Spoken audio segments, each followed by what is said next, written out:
सबसे पहले आप सभी को राधे राधे, जय श्री कृष्ण। आप सभी का स्वागत है मेरे चैनल काव्या कजरी पर। श्री गणेशाय नमः। संकष्टी गणेश चतुर्थी व्रत करने से घर परिवार में आ रही विपदा दूर होती है। कई दिनों से रुके मांगलिक कार्य संपन्न होते हैं तथा भगवान श्री गणेश असीम सुखों की प्राप्ति कराते हैं।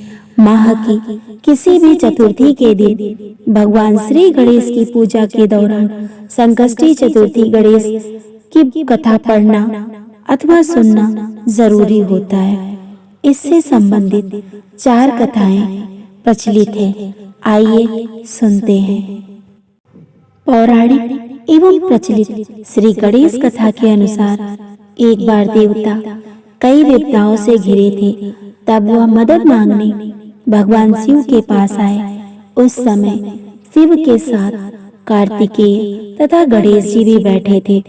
देवताओं की बात सुनकर शिव जी ने कार्तिकेय व गणेश जी से पूछा कि तुम में से कौन देवताओं के कष्ट का निवारण कर सकता है।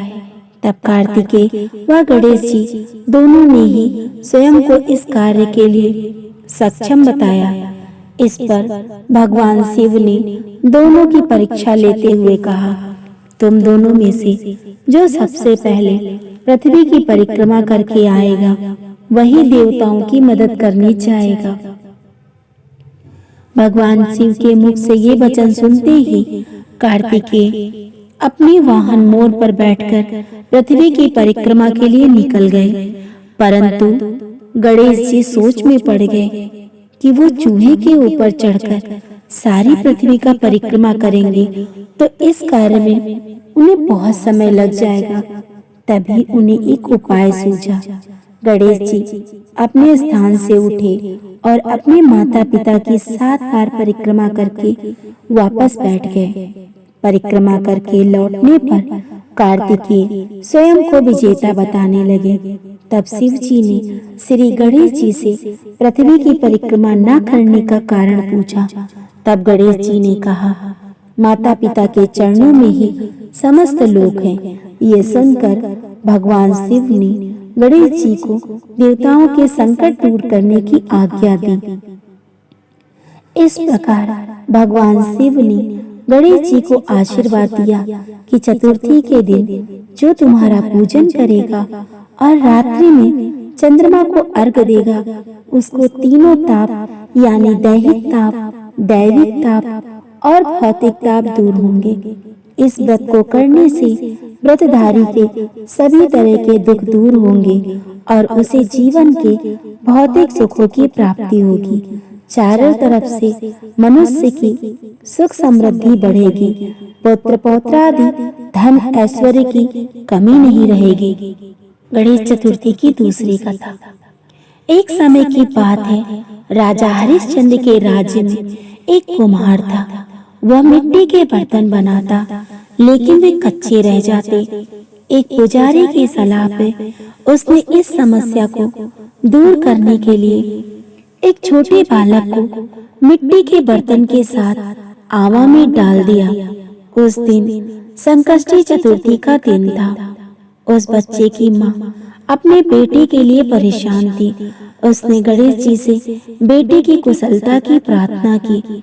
दूसरे दिन जब कुम्हार ने सुबह उठकर देखा तो आवा में उसके बर्तन तो पक गए थे लेकिन बच्चे का बाल भी बांका नहीं हुआ था।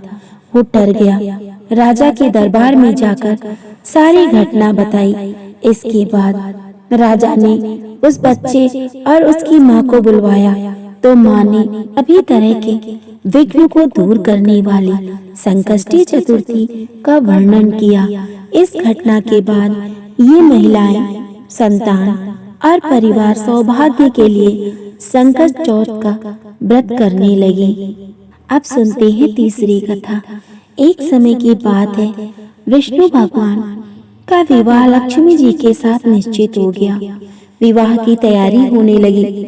सभी देवताओं को निमंत्रण भेजे गए परंतु गणेश जी को निमंत्रण नहीं दिया। कारण जो भी रहा हो, अब भगवान विष्णु की बारात जाने का समय आया। सभी देवता अपनी पत्नी के साथ विवाह समारोह में आए, उन सब ने देखा गणेश जी कहीं नहीं दिखाई दे रहे। तब वे आपस में चर्चा करने लगे कि क्या गणेश जी को न्योता नहीं दिया, ये स्वयं गणेश जी ही नहीं आए हैं। सभी को इस बात पर आश्चर्य होने लगा। तभी सबने विचार किया कि विष्णु भगवान से ही इसका कारण पूछा जाए। विष्णु भगवान से पूछने पर उन्होंने कहा कि हमने गणेश जी के पिता भोलेनाथ महादेव को न्योता भेजा है। यदि गणेश जी अपने पिता के साथ आना चाहते हैं तो आ जाते, अलग से न्योता देने की कोई आवश्यकता भी नहीं थी। दूसरी बात यह है कि उनको 1.25 मन मूंग, 1.25 मन चावल, 1.25 मन घी और 1.25 मन लड्डू का भोजन दिन भर में चाहिए।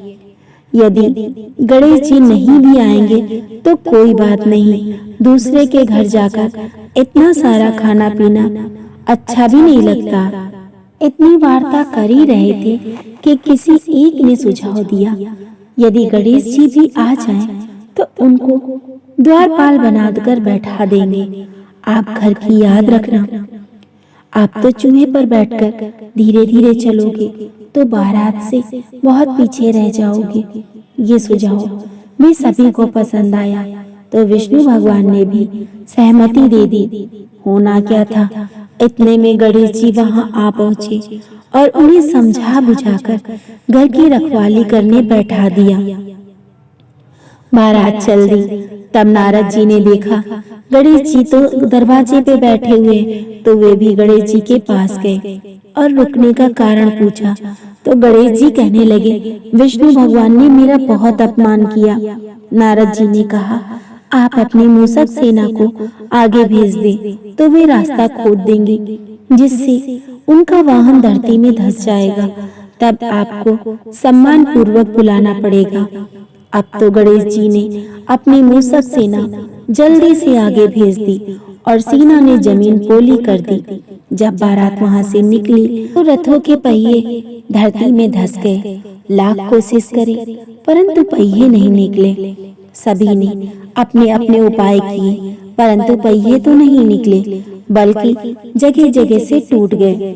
किसी के समझ में नहीं आ रहा था कि अब क्या किया जाए। तब तो नारद जी ने कहा, आप लोगों ने श्री गणेश जी का अपमान करके अच्छा नहीं किया। यदि उन्हें मना कर लाया जाए तो आपका कार्य सिद्ध हो सकता है और ये संकट टल सकता है। शंकर भगवान ने अपने दूत नंदी को भेजा और वे गणेश जी को लेकर आए। गणेश जी का आदर सम्मान के साथ पूजन किया। तब कहीं रथ के पहिए निकले। अब रथ के पहिए तो निकल गए परंतु वो टूट फूट गए, तो उन्हें सुधारे कौन। पास के खेत में खाती काम कर रहा था, उसे बुलाया गया। खाती अपना कार्य करने से पहले श्री गणेशाय नमः कहकर श्री गणेश जी की वंदना कर मन ही मन कहने लगा। देखते ही देखते खाती ने सभी पहियों को ठीक कर दिया। तब खाती कहने लगा कि हे देवताओं, आपने सर्वप्रथम गणेश जी को नहीं मनाया होगा और ना ही उनकी पूजा की होगी, इसीलिए आपके साथ ये संकट आया है। हम तो मूर्ख अज्ञानी हैं, फिर भी पहले गणेश जी का पूजन करते हैं, उनका ध्यान करते हैं। आप लोग तो देवतागण हो, फिर भी आप गणेश जी को कैसे भूल गए। अब आप लोग भगवान श्री गणेश जी की जय जय बोलकर जाएं तो आपके सब काम बन जाएंगे और कोई भी संकट नहीं आएगा। ऐसा कहते ही बारात वहां से चल दी और विष्णु भगवान का लक्ष्मी जी के साथ विवाह संपन्न करा के सभी सकुशल लौट आए। हे गणेश जी महाराज, आपने विष्णु को जैसे काश सरियो ऐसे कारज सबको सिद्ध कर जो। बोलो गजानन भगवान की जय। कथी कथा श्री गणेश चतुर्थी की पौराणिक कथा के अनुसार एक बार भगवान शिव तथा माता पार्वती नर्मदा नदी के किनारे बैठे थे। वहां माता पार्वती ने भगवान शिव के समय व्यतीत करने के लिए चौपड़ खेलने को कहा। शिव चौपड़ खेलने को तैयार हो गए, परंतु इस खेल में हार जीत का फैसला कौन करेगा, ये प्रश्न उनके समक्ष उठा। तो भगवान शिव ने कुछ तिनके एकत्रित करके उनका एक पुतला बनाकर उसकी प्राण प्रतिष्ठा कर दी और पुतले से कहा, बेटा, हम चौपड़ खेलना चाहते हैं, परंतु हमारी हार जीत का फैसला करने वाला कोई नहीं, इसीलिए तुम बताना कि हम दोनों में से कौन हारा और कौन जीता। उसके बाद भगवान शिव और माता पार्वती का चौपड़ खेल शुरू हो गया। ये खेल 3 बार खेला गया और संयोग से तीनों बार पार्वती ही जीत गई। खेल समाप्त होने के बाद बालक से हार जीत का फैसला करने के लिए कहा गया, तो उस बालक ने महादेव को विजयी बताया। ये सुनकर माता पार्वती क्रोधित हो गई और क्रोध में उन्होंने बालक को लंगड़ा होने और कीचड़ में पड़े रहने का श्राप दे दिया। बालक ने माता पार्वती से माफी मांगी और कहा कि ये मुझसे अज्ञानतावश ऐसा हुआ है, मैंने किसी द्वेष भाव से ऐसा नहीं किया है। बालक द्वारा क्षमा मांगने पर माता ने कहा, यहाँ गणेश पूजन के लिए नाग कन्याएं आएंगी, उनके कहे अनुसार तुम गणेश व्रत करो, ऐसा करने से तुम मुझे प्राप्त करोगे। ये कहकर माता पार्वती शिव के साथ कैलाश पर्वत पर चली गई। 1 वर्ष के बाद उस स्थान पर नाग कन्याएं आईं। नाग कन्याओं से श्री गणेश के व्रत की विधि मालूम करने पर उस बालक ने 21 दिन लगातार गणेश जी का व्रत किया। उसकी श्रद्धा से गणेश जी प्रसन्न हुए। उन्होंने बालक को मनवांछित फल मांगने के लिए कहा। उस पर बालक ने कहा, हे विनायक, मुझ में इतनी शक्ति दीजिए कि मैं अपने पैरों से चलकर अपने माता पिता के साथ कैलाश पर्वत पर पहुंच सकूं और वे यह देखकर प्रसन्न हों। तब बालक को वरदान देकर श्री गणेश अंतर ध्यान हो गए। इसके बाद वह बालक कैलाश पर्वत पर पहुंच गया और कैलाश पर्वत पर पहुंचने की अपनी कथा उसने भगवान शिव को सुनाई। चौपड़ वाले दिन से माता पार्वती शिव जी से विमुख हो गई, अतः देवी के रुष्ट होने पर भगवान शिव ने भी बालक के बताए अनुसार 21 दिनों तक श्री गणेश का व्रत किया। इस व्रत के प्रभाव से माता पार्वती के मन से भगवान शिव के लिए जो नाराजगी थी वो समाप्त हो गई। तब यह व्रत विधि भगवान शंकर ने माता पार्वती को बताई। ये सुनकर माता पार्वती के मन में भी अपने पुत्र कार्तिकेय से मिलने की इच्छा जागृत हुई। तब माता पार्वती ने भी 21 दिनों तक श्री गणेश का व्रत किया तथा दूर्वा, फूल और लड्डुओं से गणेश जी का पूजन अर्चन किया। इस व्रत के 21वें दिन कार्तिकेय स्वयं माता पार्वती जी से आ मिले। उस दिन से श्री गणेश चतुर्थी का यह व्रत समस्त मनोकामनाओं की पूर्ति करने वाला व्रत माना जाता है। इस व्रत को करने से मनुष्य के सारे कष्ट दूर होकर मनुष्य को समस्त सुख और सुविधाएं प्राप्त होती हैं। बोलो गणेश भगवान की जय।